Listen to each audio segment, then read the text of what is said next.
Magandang araw po sa inyong lahat. Welcome po sa panibagong video natin dito sa Makapili TV. Ngayon ito, pag-usapan natin itong reaction ni Banbay sa medyo nakulangan pa nga daw siya dun sa naging performance daw ni Pangulong Duterte nung nakarang administrasyon.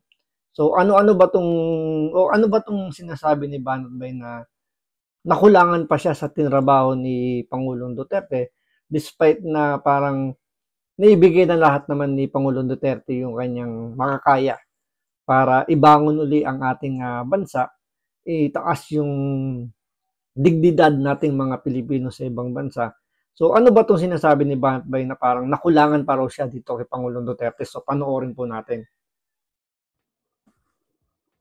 Di ba, alam nyo naman medyo nakulangan ako kay Pangulong Duterte. I want a more dictator president nung siya ay naging presidente. Naalala nyo nun? As a matter of fact, in-status ko to noon nung siya ay naging presidente, si Pangulong Duterte, na gusto ko pa ng mas dictator kesa sa nakikita ko ngayon. So ngayon, sabi ni Banat Bay, nakulangan pa raw siya kay Pangulong Duterte kasi parang hindi masyadong pinakita ni Pangulong Duterte pagiging diktador niya. Pero sa mga kritiko ni Pangulong Duterte, diktator na siya nung time na 'yon.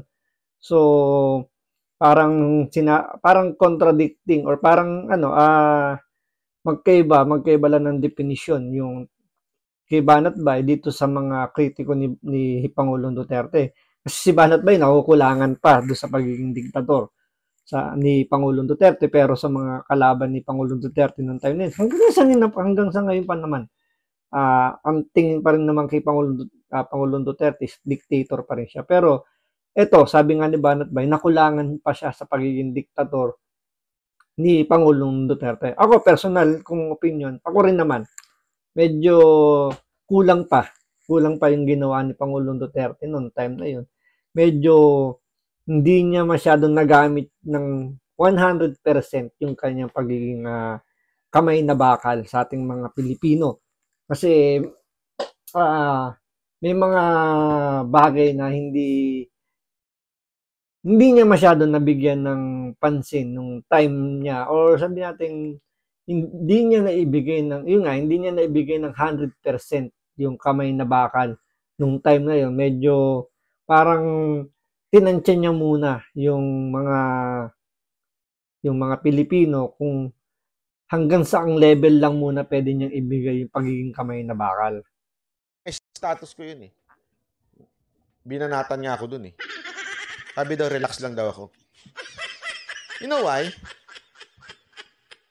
Kasi malala na ang Pilipino.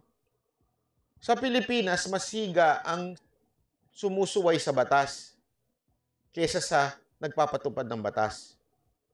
Sa Pilipinas, makakakita ka ng mga Pilipinong mas galit pa pag mas mali sila. Totoo yung sinasabi ni Banat Bay na mas galit pa yung mga sinasaway kesa dun sa mga sumasaway.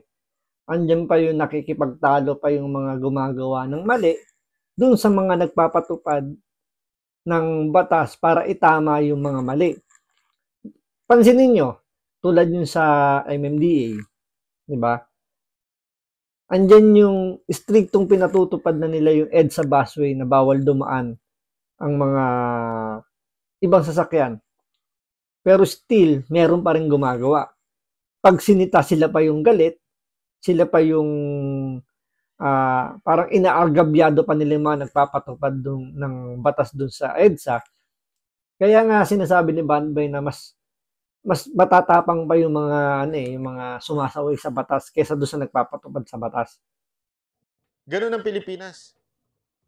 Ang Pilipinas hindi natatakot sa authority. Yung sinasabi nilang authoritarian. Malabo. Dictator ba yung nakaka-protesta ka kaliwat kanan? Namumura mo presidente kaliwat kanan, di ka naman dinimanda. Isa pang punto yun. Tama rin si Banat Bay. Paano naging diktator yun kung halos araw-araw, di ba, nagproprotesta sila kay Pangulong Duterte, halos araw-araw namumura nila, minumura nila ang ating presidente na napaka ano na yun, napaka walang kawalan ng respeto yon. Presidente ng Pilipinas, minumura mo.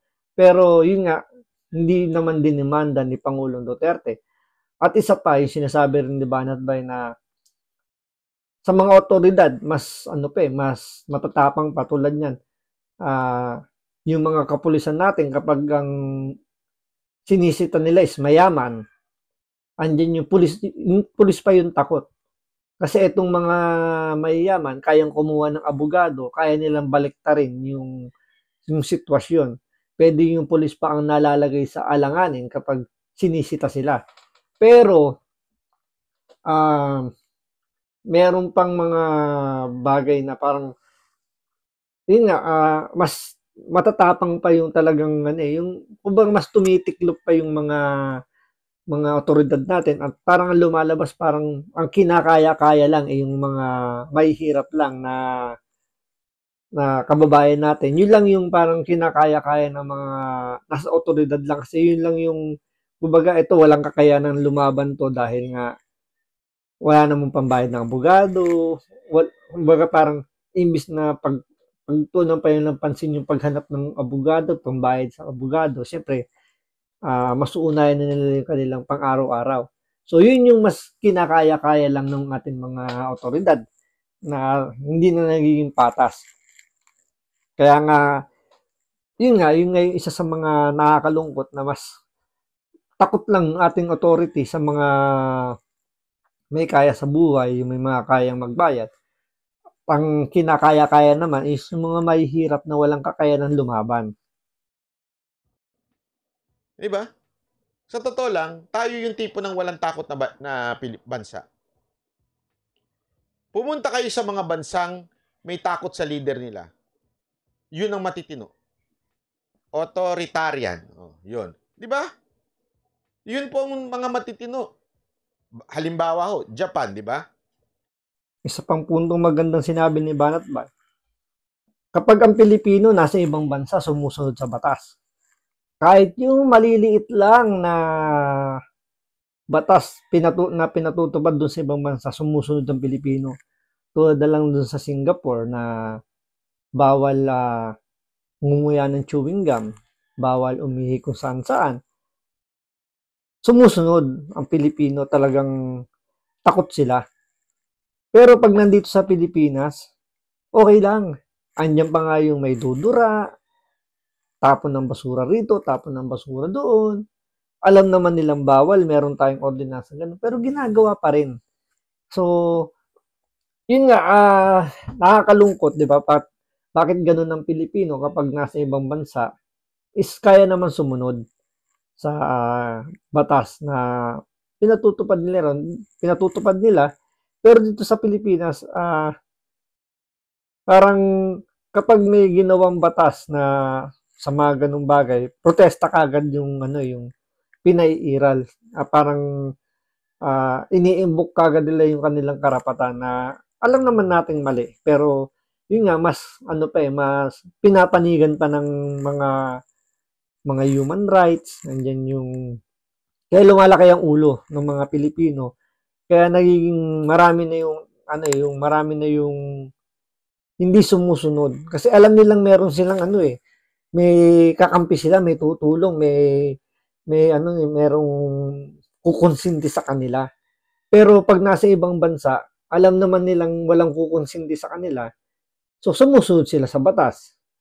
Sa Japan, takot sila sumuntok. Bakit? Pag sumuntok ka, kulong ka. Pag nakulong ka, ilang araw kang walang abogado. Ikaw.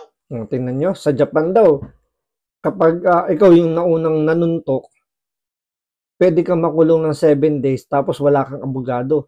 Dito sa Pilipinas, nag-iiyak na yung mga mayayaman na yan.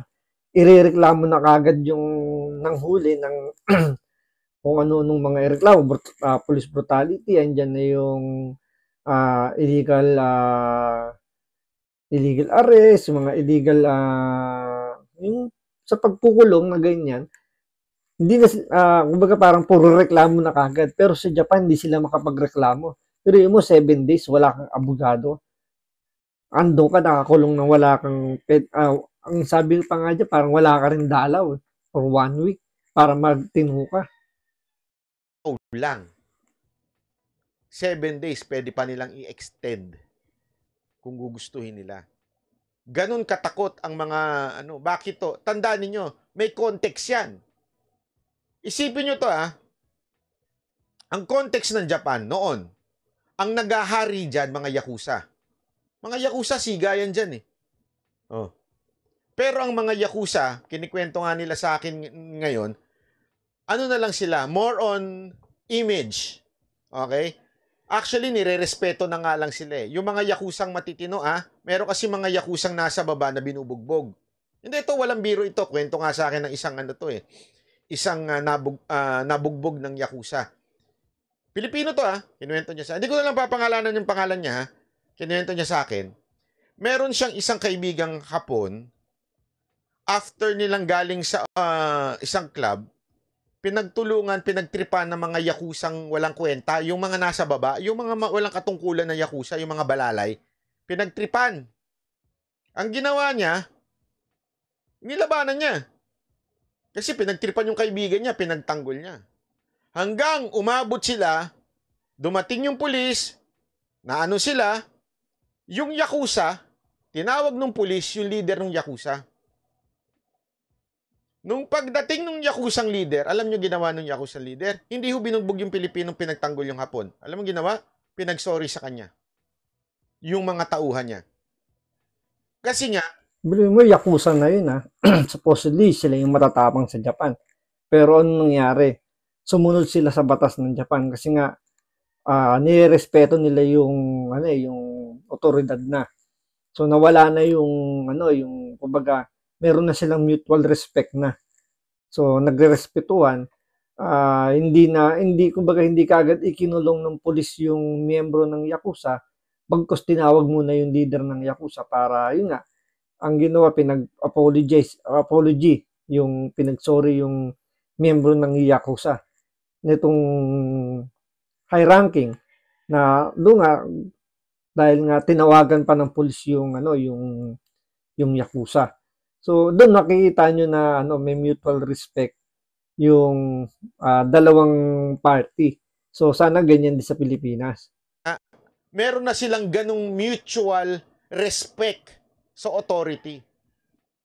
Kaya kung dati parang gangster ang Japan noon, nung naging authoritarian na sila at mga pulis na ang namumuno, takot na rin ang mga Yakuza na maging loko-loko. So, yun lang naman yung pinaka-anlito ni Banat Bay na yun yung naging kulang kay Pangulong Duterte na pagiging diktator niya. Hindi niya naibigay ng 100%. Although may sinasabi nila diktator si Pangulong Duterte, pero hindi 100% naibigay niya ng todo. So, yun yung kailangan nating mga Pilipino dito sa Pilipinas na talagang ipatupad kung ano yung nasa batas. So, kailangan natin talaga ng isang leader na kayang panindigan or kayang magbigay ng direktiba na talagang kamay na bakal. Kasi ang Pilipino talagang matitigas ang ulo. Kailangan pitpitin yung ulo para lang sumunod. Andiyan kasi yung Pilipino na, yun nga, kasi may kumukonsinti sa Pilipino, kaya tumitigas ang ulo. Lahat na lang ng puro karapatan. Hindi na naiisip ko yung ikabubuti nung batas na yon na dapat i-implement. Ang laging nasa utak yung karapatan, kahit mali, karapatan pa rin. So, yun lang po. Maraming salamat po. Ingat po kayo parati.